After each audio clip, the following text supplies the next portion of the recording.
മാത്രമല്ല സാർ, ഇന്നു മുതൽ ഒരു പ്രത്യേകത കൂടിയുണ്ട്.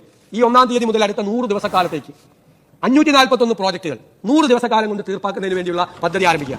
541 പ്രോജക്ടുകൾ വിവിധ ഡിപ്പാർട്ട്മെന്റുകളിൽ നിന്ന് വന്ന പരിശോധന കഴിഞ്ഞ് നടപ്പാക്കാൻ കഴിയുന്ന പദ്ധതികൾ 541 പദ്ധതികൾക്ക് മന്ത്രിസഭ അംഗീകാരം കൊടുത്തിരിക്കുകയാണ്. ഇന്ന് മുതൽ കൗണ്ട് ഡൗൺ നടത്തി 100 ദിവസം കൊണ്ട് എല്ലാ ഡിപ്പാർട്ട്മെന്റുകളിലെയും ഈ പദ്ധതികൾ പൂർത്തിയാക്കും. എല്ലാ ഡിപ്പാർട്ട്മെന്റുകളുമായിട്ടുള്ള യോഗം അതിനുവേണ്ടി വിളിക്കും. സാർ, 100 ദിവസത്തെ 5 തിരിച്ച് ഓരോ 20 ദിവസം കൂടുമ്പോഴും ഈ പദ്ധതി എവിടെ വരെ എത്തി, 541 പ്രോജക്ടുകൾ എന്നതിന്റെ റിവ്യൂ മീറ്റിംഗ് ഉൾപ്പെടെ നടത്തി ഓരോ ഡിപ്പാർട്ട്മെന്റുകളെയും അപ്ഡേറ്റ് ചെയ്ത് മുഖ്യമന്ത്രിയുടെ ഓഫീസിൽ ഒരു ഡാഷ്ബോർഡ്, ആധുനികമായ ടെക്നോളജിയുടെ പിൻബലത്തോടു കൂടി ഒരു ഡാഷ്ബോർഡ് വെച്ച് ഓരോ പദ്ധതിയുടെയും സ്റ്റേറ്റസ്, ഓരോ പദ്ധതിയുടെയും പൊസിഷൻ ഓരോ 20 ദിവസം കൂടുമ്പോഴും ഓരോ 10 ദിവസം കൂടുമ്പോഴും മനസ്സിലാക്കാൻ പറ്റാവുന്ന തരത്തിലുള്ള ഒരു ഫോളോ അപ്പ് ആക്ഷൻ കൂടി ഈ 541 പദ്ധതികൾക്കുണ്ടാകും.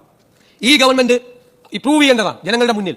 ഇത് വിശ്വാസ്യതയുള്ള സർക്കാരാണ്, ഉത്തരവാദിത്തമുള്ള സർക്കാരാണ്. 541 പ്രോജക്ടുകൾ 100 ദിവസം കൊണ്ട് പൂർത്തിയാക്കാം എന്ന് ജനങ്ങൾക്ക് ഉറപ്പുകൊടുത്ത സർക്കാരാണ്. ആ ഉത്തരവാദിത്ത ബോധത്തോടു കൂടി ആദ്യത്തെ 100 ദിവസം ഈ പ്രോജക്ടുകൾ പൂർത്തിയാക്കാൻ വേണ്ടിയിട്ടുള്ള സകല ശ്രമങ്ങളും നടത്തും. അത് ഈ ഗവൺമെന്റിന് മുന്നോട്ട് പോകാൻ വേണ്ടിയിട്ടുള്ള ഏറ്റവും വലിയ ഒരു ആവേശം കൂടിയായി, കൂടുതൽ ഉത്തരവാദിത്തങ്ങൾ ഏറ്റെടുക്കാനുള്ള ആവേശം കൂടിയാവും. കൂടുതൽ പദ്ധതികൾ, ബജറ്റിൽ പ്രഖ്യാപിച്ചിരിക്കുന്ന പദ്ധതികളെല്ലാം സമയബന്ധിതമായി.